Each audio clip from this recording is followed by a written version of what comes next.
BJP की ओर से आपातकाल के 50 साल पूरे हो जाने पर संविधान हत्या दिवस मनाया जा रहा है और थानेसर विधानसभा सीट कांग्रेस विधायक अशोक अरोड़ा ने अपनी प्रतिक्रिया इस पर दी है। उन्होंने ये कहा है कि जो लोग खुद संविधान को नहीं मानते हैं वो संविधान की बात करते हैं। उन्होंने कहा कि जहां तक आपातकाल की बात है तो उसके बाद कई कांग्रेसी नेताओं ने इस पर खेद जताया है और ये कहा है कि आपातकाल भी नहीं लगाया चाहिए था। तो वहीं अब लेकिन बीजेपी फिर भी इस बात को लेकर मुद्दा बना रही है। इसके अलावा हिसार कृषि विश्वविद्यालय के मामले को लेकर भी उन्होंने अपनी प्रतिक्रिया दी। उन्होंने कहा कि सरकार को छात्रों की बात माननी चाहिए, छात्रों के साथ दुर्व्यवहार किया जा रहा है। तो अशोक अरोड़ा का बीजेपी पर वार देखने को मिला। एक तरफ जहां पर संविधान हत्या दिवस जो बीजेपी मना रही है उसे लेकर उन्होंने अपनी प्रतिक्रिया दी है, तो वहीं अब एचएयू छात्रों का जो धरना प्रदर्शन लगातार चल रहा है उसे लेकर भी उन्होंने बीजेपी पर निशाना साधा है और कानून व्यवस्था को लेकर कहते हुए नजर आया प्रदेश में कानून व्यवस्था तो पूरे तरीके से चरमरा चुकी है।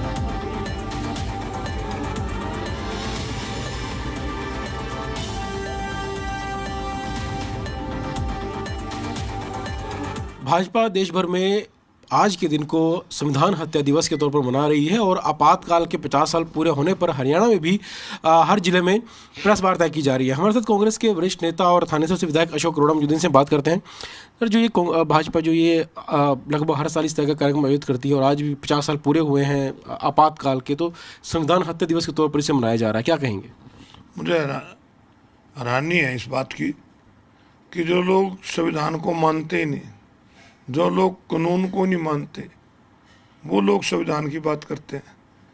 संविधान किस पे तो बीजेपी का कोई विश्वास ही नहीं है। इन लोगों ने तो संविधान को एक साइड में रख के प्रजातंत्र को एक पैरों तले रोंदने का काम ये कर रहे हैं। संविधान को किसी ने भी नुकसान पहुंचाया।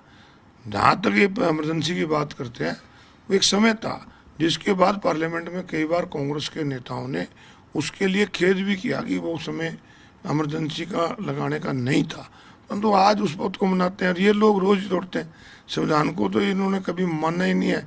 इनके तो बड़े बड़े नेता यहाँ तक कहते थे चुनाव में कि अब की बार 400 पार कर दो, इस संविधान को ही बदल देंगे। इस प्रकार की बात करने वाले लोग आज संविधान की बात करते हैं। जो लोग सेना के जवानों को भी जाति के आधार पर कहते हैं, जब कर्नल सोफिया ने वहाँ जा पे हमला किया तो इनके एक मंत्री ने कहा कि ये तो आतंकवादियों की बहन है। ये लोग तो जाति और धर्म को मानने वाले लोग आज संविधान की बात किस मुंह से करते हैं। इसके अलावा प्रदेश में कृषि विश्वविद्यालय हिसार का एक बड़ा मुद्दा जो है वो अभी तक छाया हुआ है और जो छात्र हैं वो लगातार अपनी मांगें उठा रहे हैं। हालांकि कोई मांग फिलहाल पूरी नहीं हुई है और छात्रों का जो विरोध है वो लगातार जारी है। महापंचायत भी इस मामले में हो चुकी है और छात्र जो लगातार वीसी उड़ाने की बात कर रहे हैं। कई और मांगे सरकार के सामने रखी है उन्होंने। विश्वविद्यालय जो होता है वो विद्या का मंदिर है। बहुत से हमारे ऐसे लोग हैं जिन्होंने एचएयू से शिक्षा ली और देश का नाम रोशन किया।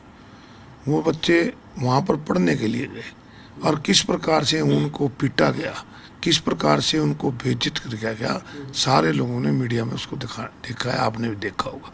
और जो वाइस चांसलर वहाँ के हैं वो अपने आप को राजा समझने लग गए हैं। उनके बारे में आपको याद हो विधानसभा में कई विधायकों ने उनकी कार्यप्रणाली पे, यहाँ तक कि उनकी डिग्री पे भी सवालिया निशान खड़े किए थे। तो सरकार को जिद छोड़ के वाइस चांसलर को बदल देना चाहिए। ये बच्चे जो हैं हरियाणा प्रदेश के हैं, उनके भी हो सकते हैं और के भी हो सकते हैं, ताकि वो जो बच्चे हैं इस प्रदेश का भविष्य है वो आगे बढ़े।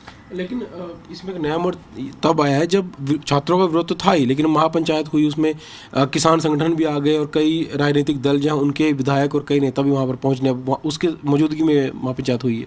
एक सत्ता पक्ष और विपक्ष एक सिक्के के दो पहलू। राजनीति में, प्रजातंत्र में दो ही हैं।